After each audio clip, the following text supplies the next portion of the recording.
नहीं होंगे।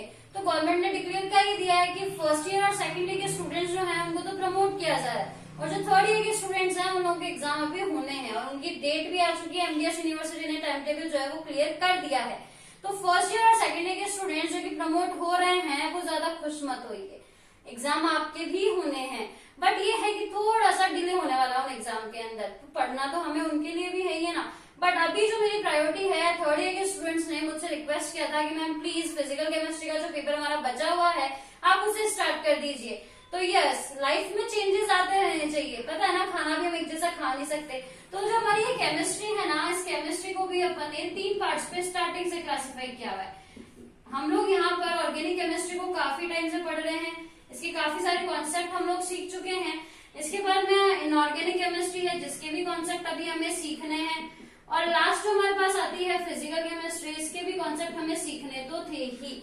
तो हम लोग को ये तीनों टाइप की केमिस्ट्री पढ़नी तो थी ही। अब क्योंकि हम लोग इतने टाइम से ऑर्गेनिक केमिस्ट्री पढ़ रहे हैं और थर्ड ईयर वाले बच्चों के एग्जाम की डेट भी आ चुकी है, तो उनके रिक्वेस्ट के लिए ये जो फिजिकल केमिस्ट्री है आज हम लोग इसको स्टार्ट करने वाले हैं। यस, फिजिकल केमिस्ट्री थोड़ा सा चेंज लेकर के आ रहे हैं हम लोग, और ये जो फिजिकल केमिस्ट्री है इसको अपन लोग स्टार्ट करने वाले हैं specially for BSc third year students जिनके एग्जाम की डेट आ चुकी है 16 जुलाई। 16 जुलाई को इन बच्चों का एग्जाम है।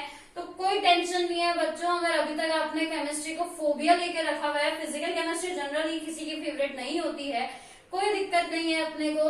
आप ये सोच रहे हैं इतना लंबा सारा लॉकडाउन आ चुका है, इतना हमारा गैप आ चुका है, स्टडी के अंदर बहुत नुकसान हो चुका है, अब हम लोग कैसे क्या कब स्टार्ट करें। Don't worry, just be with me and feel the real chemistry. तो क्या करना है हम लोगों को, सिर्फ और सिर्फ ये जो फिजिकल केमिस्ट्री वाला पेपर है ना, इसको हम लोग बहुत ही जल्दी खत्म कर देंगे। इसका चैप्टर ओवरव्यू हम लोग देखेंगे, सिलेबस ओवरव्यू देखेंगे, एग्जाम पैटर्न सब पे बात करेंगे, और इसको हम लोग बहुत ही जल्दी खत्म कर देंगे इस बूस्टर कोर्स के through. Yes, I am gonna announce A booster course for physical chemistry of BSc part 3। हम लोग स्टार्ट करने वाले हैं ये बूस्टर कोर्स। आपके एग्जाम के पहले आपका सिलेबस कंप्लीट भी होगा, फिजिकल केमिस्ट्री का फोबिया खत्म भी होगा, बस मेरे साथ में बने रहिएगा। तो सबसे पहले तो अपन ये चेक कर लेते हैं कि ये जो बूस्टर कोर्स है वो हम लोग कितने ड्यूरेशन के अंदर और किस तरीके से खत्म करने वाले हैं, क्या सिलेबस ओवरव्यू रहेगा और क्या exam pattern, let us discuss. अगर हम लोग बात करें एग्जाम पैटर्न की, तो एग्जाम पैटर्न के अंदर हमारे पास में 3 पार्ट आते हैं। हमारा जो पेपर होता है ना उसके अंदर आपके जो क्वेश्चंस आते हैं वो 3 पार्ट के अंदर बटे हुए आते हैं, part A, part B and part C. इनमें क्या डिफरेंस है, देखो पार्ट ए के अंदर अगर हम लोग नंबर ऑफ क्वेश्चंस की बात करें तो यहाँ पर हमारे पास 10 क्वेश्चंस आते हैं, यहाँ पर हमारे पास 5 क्वेश्चंस आते हैं, और पार्ट सी में हमारे पास में 3 क्वेश्चंस आते हैं। ये जो 10 क्वेश्चंस होते हैं ये आपके वीएसए टाइप के होते हैं, वेरी शॉर्ट आंसर टाइप के जो क्वेश्चंस आते हैं वो यहाँ पर आते हैं। ये जो हमारे पास में पार्ट बी आता है इसके अंदर शॉर्ट टाइप के हमारे आंसर्स आते हैं, एसए टाइप के, और यहाँ हमारे पास में लॉन्ग टाइप के आंसर्स क्वेश्चंस आ जाते हैं। अगर आप यहाँ बात करें तो ईच क्वेश्चन, एक जो क्वेश्चन है आपका वो 1.5 नंबर का होता है। इट मीन्स 10 क्वेश्चन है तो ये वाला जो क्वेश्चन है हमारा वो 15 मार्क्स का हो गया।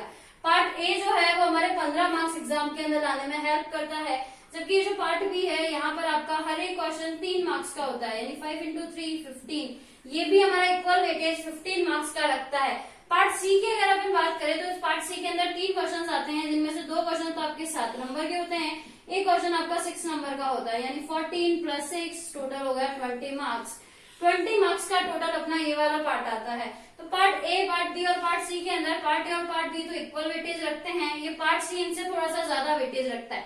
तो अगर अपन एग्जाम के पॉइंट ऑफ व्यू से देखें तो अपना पार्ट सी एग्जाम के पॉइंट ऑफ व्यू से इंपॉर्टेंट बनता है, बिकॉज क्वेश्चन और मार्क्स अटेम्प्ट अपन यहाँ सबसे ज्यादा कर सकते हैं। अब देखो ये जो पार्ट सी आता है ना, इसके अंदर अपने पास एक अच्छी चीज ये भी है कि यहाँ अपने पास में ऑप्शन आता है क्वेश्चन के लिए। यहाँ अपने पास में एक यूनिट के अंदर से, यूनिट अपन अगर फर्स्ट लेंगे तो उसके 2 पार्ट आएंगे, उन दोनों पार्ट्स के अंदर से क्वेश्चन अपने पास ऑप्शन में आएगा। अपन चाहे जिस यूनिट का यहाँ पर अटेम्प्ट कर सकते हैं, इसलिए भी ये पार्ट सी अपने लिए थोड़ा सा बेनिफिशियल हो जाता है। तो ये जो टोटल हमारा पेपर पैटर्न है जो कंप्लीट आपका 50 मार्क्स का आता है, ये 50 मार्क्स आपको लाने के अंदर हम हेल्प करेंगे। 50 मार्क्स आपके अब हम लेकर के आएंगे इस एग्जाम वाले पूरे के पूरे पैटर्न से। अब एक बार हम लोग जल्दी से चैप्टर का भी ओवरव्यू कर लेते हैं कि किस यूनिट के अंदर कितने चैप्टर होंगे, हम कैसे पढ़ने वाले हैं। सिलेबस ओवरव्यू देखिए, यूनिट 3 है हमारे पास में, unit first, unit second, unit third. Unit first के अंदर हमारे पास 2 पार्ट है, पार्ट ए और बी, जैसे मैंने आपको अभी पहले ही बताया था, पार्ट सी हमारे पास में जो एग्जाम के अंदर आता है उसके अंदर ऑप्शन में क्वेश्चन आते हैं, वो ऑप्शन में क्वेश्चन यहीं से आते हैं। या तो आपका जो बड़ा वाला क्वेश्चन है वो आप यहाँ से अटेम्प्ट कर सकते हैं मॉलिक्यूलर ऑर्बिटल थ्योरी से, या आप अटेम्प्ट कर सकते हैं एलिमेंट्री क्वांटम मैकेनिक्स से। इन दोनों के अंदर से आप किसी से भी अपना बड़ा क्वेश्चन अटेम्प्ट कर सकते हैं। तो ये हमारे लिए प्लस पॉइंट हो जाता है कि बड़े क्वेश्चन के पॉइंट ऑफ व्यू से हमें इन दोनों में से केवल एक ही टॉपिक प्रिपेयर करना होता है। दूसरा, अगर अपन यूनिट 3 की बात करें तो वहाँ फोटोकेमिस्ट्री और केमिकल काइनेटिक्स हमारे पास ऑप्शन में है। दोनों में से किसी एक को अपन बड़े क्वेश्चन के पर्पज से प्रिपेयर कर सकते हैं, बाकी पढ़ना तो सबको ही है। यूनिट 2 अगर अपन बात करें तो वो स्पेक्ट्रोस्कोपी है, जिसके अंदर अपने को स्पेक्ट्रोस्कोपी में इलेक्ट्रॉनिक स्पेक्ट्रम, वाइब्रेशनल स्पेक्ट्रम और रोटेशनल स्पेक्ट्रम तीनों की स्टडी यहाँ पर करनी है। तो ये हमारा सिलेबस को ओवरव्यू है कि हमारे सिलेबस में ये सब कुछ है। टोटल अगर अपन देखें तो अपने पास में 5 चैप्टर्स हैं। पहला चैप्टर एलिमेंट्री क्वांटम मैकेनिक्स, दूसरा है अपने पास में मॉलिक्यूलर ऑर्बिटल थ्योरी, तीसरा स्पेक्ट्रोस्कोपी, चौथा है फोटोकेमिस्ट्री, पांचवा है अपने पास में केमिकल काइनेटिक्स। ये 5 मुट्ठी बंद करते हैं सॉल्व हो जाएंगे। कैसे? Booster batch. बूस्टर बैच जो अपन स्टार्ट कर रहे हैं 24 जून से आपके एग्जाम डेट से पहले 14 जुलाई तक। ये बूस्टर बैच आपका 21 डेज हमारा टारगेट है। 21 डेज हम लोग इस पूरे सिलेबस को कंप्लीट करने वाले हैं। सिर्फ 21 दिन और हमारा ये सिलेबस जो है वो चुटकी बजाते ही खत्म हो जाएगा। कैसे? बस सिर्फ आपको करना क्या है, मेरे साथ बैठिए, अपना पेपर और पेन लीजिए और बैठ करके कुछ मत कीजिए, सिर्फ यहाँ पर इस लेक्चर को अटेंड कीजिए। आपके एग्जाम के अंदर श्योरली आपके मार्क्स बहुत ही ज्यादा अच्छे आने वाले हैं। आपका जो फोबिया है कि कहाँ, क्या, कब, क्यों, सब कुछ आंसर्स आपको मिल जाएंगे। डेली अब हम लोग इस 21 डेज के अंदर morning 9 AM and evening 6 PM को मिलने वाले हैं। डेली हम लोग 2 वीडियो लेक्चर्स अपलोड करेंगे। इन दोनों वीडियो लेक्चर के अंदर अलग अलग चैप्टर मिलेगा ताकि कुछ चेंज भी आए। एक ही चैप्टर को हम बार बार नहीं पढ़ सकते, तो रेगुलरली हम लोग 2 वीडियो लेक्चर्स के अंदर 2 अलग अलग चैप्टर्स को लेकर के साथ साथ चलेंगे, जिससे हमारा सिलेबस बहुत ही इजी वे के अंदर कंप्लीट हो जाएगा। और ये जो आपका रिजल्ट बूस्टर बैच है 21 डेज का जो चैलेंज है, वो मैंने और मेरे साथ में अभिषेक सर, जी हाँ अभिषेक सर और मैंने, हम दोनों ने मिलकर के आपके लिए लाया है ये बूस्टर बैच। आप, मैं और अभिषेक सर, जब ये 3 मिलेंगे, V3 will make victory and this victory for you surely it's my challenge. So just be with me, keep study, and yes, don't forget to subscribe my channel to get the notification of your video very fast, very soon. Keep study.